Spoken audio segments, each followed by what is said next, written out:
Hello! My name is Kristen, and I am obsessed with all things play-based and child-led learning. Truly obsessed. I am here to help you navigate the messy and the magical on your journey to a play-based program. It is truly magical on the other side, and I want you to feel each day what I feel when I walk into my classroom. I am the homeschool mama to 4. I'm the founder of a play and nature-based preschool and forest school, and I am here to cheer you on. I'm ready. Are you ready? Let's get going.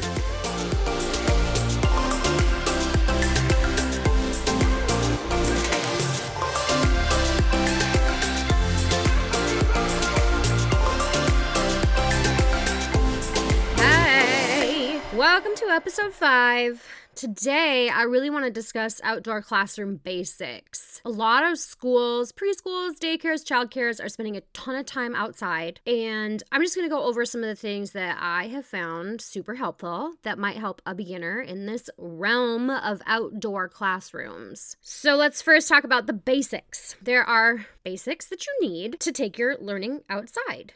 So the first one is the big one, communication with parents. As always, it's essential to keep relationships with the parents, to be able to communicate with them. And one of those things when you have an outdoor classroom is communicating about the gear that those kiddos will need, because it changes from season to season, especially if you are in a climate like the one we live here in Minnesota. You also need to be in communication with parents because kids will get dirty when they play outside for long periods of time. So parents need to be aware that their kids might come with mud makeup all over their face. They might come home with mud makeup all over their face. It's happened in our program before. We actually had some little girls make makeup palettes out of deck boards, the deck boards that are composite decking, and because we have chunks of those in our classroom from samples from a lumber store. That's a tip. Those composite decking samples, or even just cast-offs of somebody who did a composite deck and have chunks left over, they don't decay. And they are perfect for your outdoor classroom. Anyway, they made makeup palettes out of those. And they used mulch as their makeup brushes and a little puddle of water that they found on the ground from when it had rained the day before. And they did makeup on each other, and it was the sweetest thing. But they had muddy cheeks when they went home. So it's just really great to be able to let parents know that it's okay. Dirt is okay. We have a saying at our school, if you didn't get dirty, you didn't play. We even have it on the back of some of our shirts, and we have it posted right next to the door. So communication with parents. Layers. Layers are super important when dressing for outdoor play, because you can take all the clothes off, but it's hard to add if you don't have anything to add. So we have found that layers work perfectly. Lots of different layers for all the different types of weather. It has taken us 6 years to find out what works well for us. But trial and error is your best friend. So we have certain mittens, and we have certain snowsuits, and we have certain snow pants, and we have certain mud suits that we love because we have found that they work great for the children in our care. It might not work well for other people. So you have to kind of do trial and error to see what works really well for your program. Number 2 is storage. We need so much storage. There is so much stuff. And we have found that those big plastic sheds that you can buy at your big box hardware stores work fantastic for storage of things outdoors. Deck boxes work amazing. Anything that's and we have a big wood shed too. I was going to say anything that's kind of plastic that holds up well for all types of weather is great, but some people don't like to use plastic in their programs, and that's just fine. I just find that is what works well for us because they're rainproof and waterproof. They're not mouseproof. If you have plastic sheds or places to store the materials in, then you can have a whole set of things for outside. So you have your outside set of things and you have your inside set of things. So outside sets would be, markers and scissors and buckets and art supplies and books. We have books that we have taken outside. We actually will take our double copies of books. We have a little free library outside our program. So if we get double books and we have already put them in there or whatever, we will actually take the books apart and laminate all the pages and put them together with those little ring clips. And the kiddos take the books outside then, and then they're waterproof. So that's something that we have found that works well for us. Number 3, you need a plan. You really got to think things through when you take kids learning outdoors. Bathrooming. We have a whole set of different bathrooming routines for when we go to forest school versus when we're just in our outdoor classroom. You have to figure out a plan for washing hands. Maybe that's a bucket of soapy water that's sitting out on a picnic table bench somewhere. How can you communicate with staff indoors versus outside? We use walkie-talkies between the teachers indoors and the teachers outdoors. So if a kiddo needs to go in and go potty, the teacher gets on the walkie-talkie and say, "Oh, Sammy's coming in to go potty. Over." Over, so fun to say. A plan. You really got to think those things through. You also have to think through a plan when kids are super, super muddy and super, super wet. There's days in our outdoor classroom in the spring when all the snow melts and it forms this giant lake in the back of the outdoor classroom. And when I say lake, I mean like a ginormous puddle that is like caked over with ice from being cold overnight. And the kids go and they immediately want to stamp through all that ice because that's the most satisfying thing in the world, to like hear all that ice crack. I'm talking like 2 inches of water, you guys. But then they crunch through and then they get wet. And then we've even had them make boats out of sleds before. And they're drenched from head to toe. And we need a plan of how to clean them up when we get indoors. And so you have to think through those things on your own. How are you going to do that transition from in to out or out to in? How are you going to make sure that everybody has gone to the bathroom if you don't have access to an indoor bathroom at that point in time, or an outdoor bathroom? So you need a plan to think through all the things. Number 4, there are things you need. These are recommendations. These aren't things that are necessary for an outdoor classroom. There's really nothing necessary for an outdoor classroom other than an outdoor space. And so nature is nice. But these are things that I think are essential to children's play in an outdoor classroom. Number 1 is a water source. This is when weather allows. Of course, in Minnesota, it freezes for like 17 months out of the year. And so we don't have a water source all year. But when the weather allows, we love to have a hose. We have buckets everywhere. You can do those old-fashioned pumps. You can buy them on Amazon. They're red and they're metal. You can hook those up to a big Rubbermaid tote or something.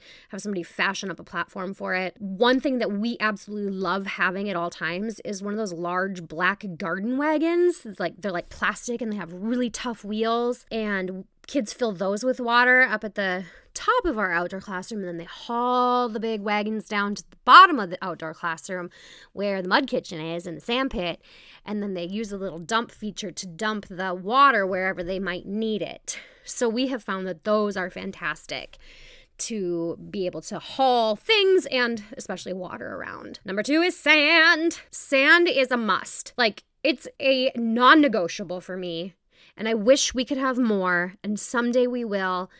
I know that there are programs out there that their whole entire outdoor classroom is covered in sand. Especially like if you have a parking lot is where you're putting your outdoor classroom, like cover that thing in sand. Sand is your best friend, but also like teacher's worst nightmare because it gets everywhere, right? But sand is one of the best things that you can provide to children in an outdoor classroom. Lots of natural things to climb on and over and in. So if you need to add those things to your outdoor classroom, you're looking at things that are probably free, like logs and stumps. You can like put that out on Facebook or wherever, and people have trees that fall down all the time. Haul it in. We have a giant hollow log in our outdoor classroom that a parent came across in the woods and thought, this is the perfect tree for Butterfly Hill. And they put it on a trailer and hauled it in for us. And we've had it since we opened, and it's the most magical, gigantic, hollowed out tree. It's fantastic. What are some other natural things?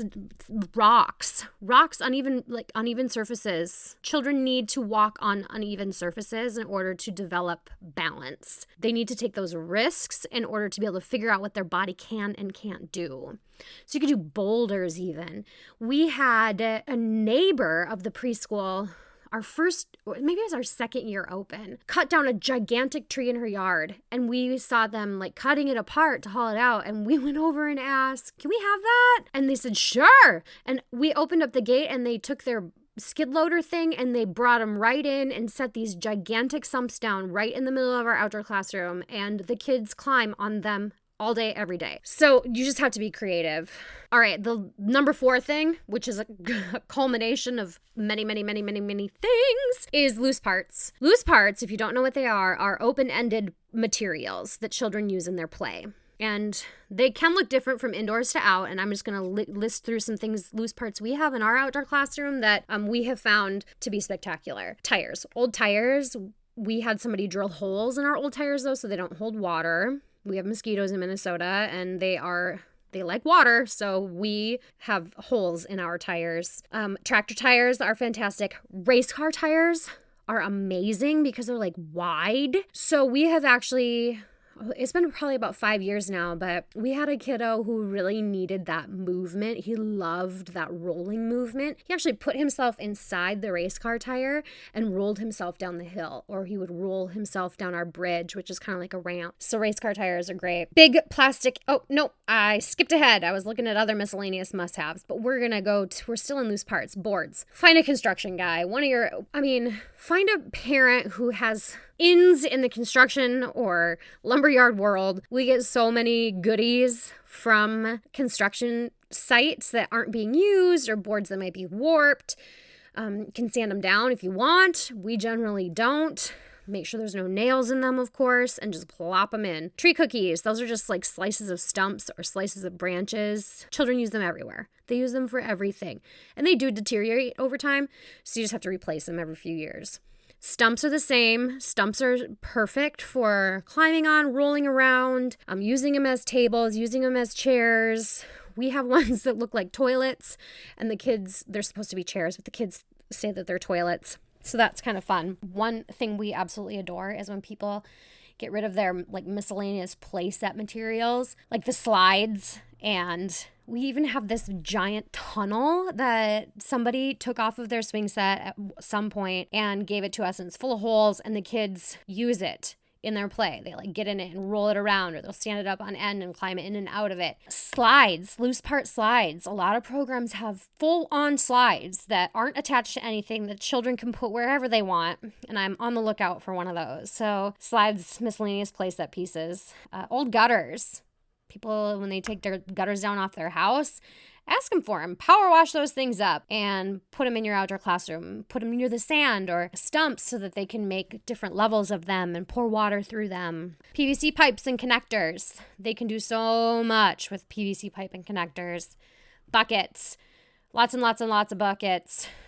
Our kids use buckets for everything. And then just a bunch of random things that we have that have showed up in our outdoor classroom. Like, people just bring stuff. Just recently, we got a big old vintage wake surf board thing that gets pulled behind a boat. I don't know. It's wood. So it's just this giant piece of wood that it looks like a surfboard with a handle on it. Plastic pallets. We have this giant black pallet that showed up. No idea where it came from, but it's a huge plastic pallet that obviously it won't deteriorate, and we are keeping it from a landfill, and the kids use it in their play every single day. Big plastic spools. Again, you can get wood spools, and we've had giant wood spools too. They deteriorated. And the plastic spools, so they're going to get rid of them anyway, and so we have repurposed plastic spools to be tables and chairs and climbers and things like that in our outdoor classroom. One thing that I don't know how it has survived this long that we have is a giant slinky in our outdoor classroom. It seriously gets played with every day. I don't know where it came from. It is huge, it is giant, but the children will grab onto either end, like two kids, and then they'll pull it as far as they can apart. And it seriously goes like 10 to 15 feet. And then one of them will let it go and it'll snap back. So that giant slinky it's probably the most remembered outdoor classroom item ever for all of the kids that have come through our program. We also have the basket of a grocery cart from my friend Jeff. He has the Childcare Bar and Grill podcast. If you haven't checked that one out, there's like 300 or more episodes. It's a fantastic podcast about play-based learning and child-led learning. But he gave us a basket from a grocery cart. And that also has become the best loose part ever because you can climb on it, you can climb under it. Kids pretend it's a cage. It's been the cab of a truck, the body of a boat, so many different things. Traffic cones. Kids love the big old traffic cones that we have in our outdoor classroom. Generally, lately they've actually been the smokestacks of big ships that they've built outside. Vacuum cleaner hoses are fun. We have a big RV drain tube outside. That's fun. So that's kind of my list for loose parts. I'm probably forgetting many, but I also don't want to waste or I don't know if I'm wasting your time, but taking, I don't want to keep listing. Number 5, mud. You need a mud or a sand kitchen. So what that could look like is it's as simple as getting 6 cement bricks and a big 2x6 board and laying it across. That is what a mud kitchen can look like. It does not have to look like a Pinterest beautiful, Instagram worthy mud kitchen with big old sign that says, welcome to our mud kitchen. It doesn't have to be that way. It can be a board set up on some cement blocks. It could be a full-on beautiful mud kitchen. That's fine too. Ours was beautiful at one point. It's not so much anymore. And ours has like kitchen sinks in it, like real kitchen sinks and a work surface. So you need some sort of a surface for them to work on. And again, it can just be a board. It could even be a board on the ground. It could be a pallet. It could be anything, but just something where they can kind of maybe resemble a workspace. An old sink. I told you we have old sinks in ours. Old sinks are fun. The miscellaneous items that I think are fun to have in a mud/sand kitchen are pots, pans, muffin tins, utensils, like big spoons, jugs, containers. We have some giant pots that I found like on Craigslist. I don't even know what they used to cook in them, but I'm talking giant pots. We have cookie sheets, and some of those things start to rust over time, and you got to get rid of them and bring in new. And then any other natural materials. Of course, Mother Nature is your best friend here, so whatever she gives you. But our kiddos use mulch, pine cones, bark, leaves, garden produce. We grow gardens, and we don't eat it all, so the kids use that in their kitchen to chop up and make their different stews. One year I had a group of kids that would make popper stew. I have no idea where they got that term. Maybe a book from one of the kids that was reading at home or something. But they would make popper stew out of tomatoes and corn and cucumbers and wild cucumbers. It was kind of a fun year to watch that happen, watch that unfold. Other miscellaneous must-haves for your outdoor classroom. These are things that we have that I find are very purposeful in all realms and would be in many different outdoor classrooms. Shovels. We have to have sand shovels and we have to have snow shovels in our program. Giant plastic animals. And when I say giant, I'm not talking like as big as a person. I'm talking, they have like the little animal creatures that you can buy, like the normal ones, and then they have the next size up. We like to use those in our outdoor classroom. Again, they're plastic, so they last a long time. Again, we're talking about a nature classroom here. So I apologize if you're not a plastic lover, but we have generally found like repurposing and finding things at Goodwill that are plastic.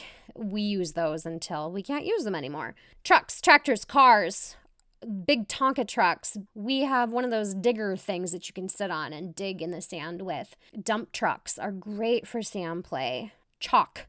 Children love sidewalk chalk. We also they can draw on the side of our building with chalk. We usually only try to do that the day before it rains or on a rainy day because we're located in a church and sometimes they just maybe don't appreciate all the beautiful chalk art on the side of the building like we do. But it's easy to wash off with a hose as well. Mashers.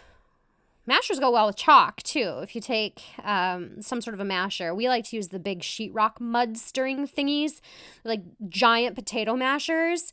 And then we go buy like those black feed bins. They're kind of like a rubbery feed thing for farm animals. And we use those to mash things around. A lot of times we'll have parents bring in like an excessive amount of apples in the fall because many people have apple trees in their yards here. And so they bring in apples and we have so many extra. And so a lot of times we'll just put them out in our outdoor classroom and let the kids go to town smashing them up and doing whatever they want with those apples. A catapult. It's so fun to have a catapult in the outdoor classroom. We have found that a swing of some sort is a necessity for some kiddos. That motion, that repetitive motion for the vestibular system is so necessary for some kiddos. So a swing of some sort, even just hanging from a tree branch, that's what we have. I think it's essential to have tables if you want to be able to do all the things that you do inside, outside. I like to have tables for the children to sit or stand next to do their art projects and their painting and their coloring and all of their makering. And you can also have snack and lunch outside then, and not have to spread out on the grass or sand or concrete. In closing, nature is your BFF. She'll provide you with all of the things if you just look around for it. So if you have an outdoor classroom that you're lucky enough to be in a nature, like in a natural space with grass and trees and bushes and things, that's amazing. If you are in a parking lot and you're trying to make it more naturey, then bring in some potted trees and bring in some sand and bring in some mulch. And when you're out and about, look for pine cones, look for acorns, look for all those things that your area has that you can just bring into your outdoor classroom for the kiddos. Because all of those natural things, they just deteriorate naturally. You can get rid of them, compost them. So just make nature your BFF. You'll get all sorts of things. We have parents bring in pumpkins every year. I'm going to tell this story because this is like one of my favorite outdoor classroom stories. We had parents grow those giant pumpkins. Like I'm talking 100 pounds or more. They are huge. And we had, I don't know, probably like 4 or 5 of those one year in our outdoor classroom. And we kind of cut the tops off of some of them so the kids could see inside them and see what like big ones look like compared to little ones. And it was kind of the same time as all of the produce getting overripe in the garden that we hadn't eaten. And so a lot of the produce got thrown into the pumpkin, and they made this big popper stew with the pumpkin as the bowl or the pot, got the masher out, mashed it all up in there. Well, it rained, I don't know, a couple days later, filled the pumpkin up with some water. We noticed that critters had been hopping our fence, and we're like in town. Critters, like deer, had been hopping the fence and munching on the giant pumpkins and the goodies inside the giant pumpkins because we were able to find deer droppings then, which was another learning experience all in its own. We thought we found evidence of raccoons just because we could see their little handprints. So it afforded us like massive learning opportunities. And then it started to rot. It was the worst smell ever. And then we had to haul them out. So the teachers got the lucky job of trying to lift that thing up. Well, it had like rotted through the bottom, and it was the most disgusting, slimy, nasty, 100-pound ball of grossness. And I remember picking it up and putting it in one of our black wagons to carry it over to the compost pile. And we were gagging because the smell was so disgusting. It was so mushy. So it's quite the learning experience for everybody. But that's what nature is. That's what outdoor classrooms are for. And I don't know if we'll ever get any of those large pumpkins again, but I'd be happy to do the same thing again just because it makes a great story for those kids. So with that, settle into the mess, settle into the dirt, settle into the action, settle into the loud and the laughter. And think about all the ways that you can make your outdoor classroom a yes environment. Try to set it up in a way that you can say yes to all the things. And you guys, if you didn't get dirty, you didn't play. So have fun this year in your outdoor classrooms. Oh, hey, and we are almost to 50 reviews, and I think we need like 4 more. So I need 4 people to go and leave me a review, take a screenshot of it, send it to me via Instagram, and I'll enter you into a drawing to win a goodie box from me. We're at 46 reviews. I need 50 you guys on iTunes. Spotify people, you can still take a screenshot, send it to me. Let me know you're watching. Well, not watching. You're listening. I would so appreciate you guys. Thanks for listening. Hey, I need you to do me a huge favor. If you liked listening and you want to be able to hear more, can you please go onto iTunes and leave me a 5-star review? I would so appreciate it. And then connect with me on Instagram. It's learning.wild. We'll see you around.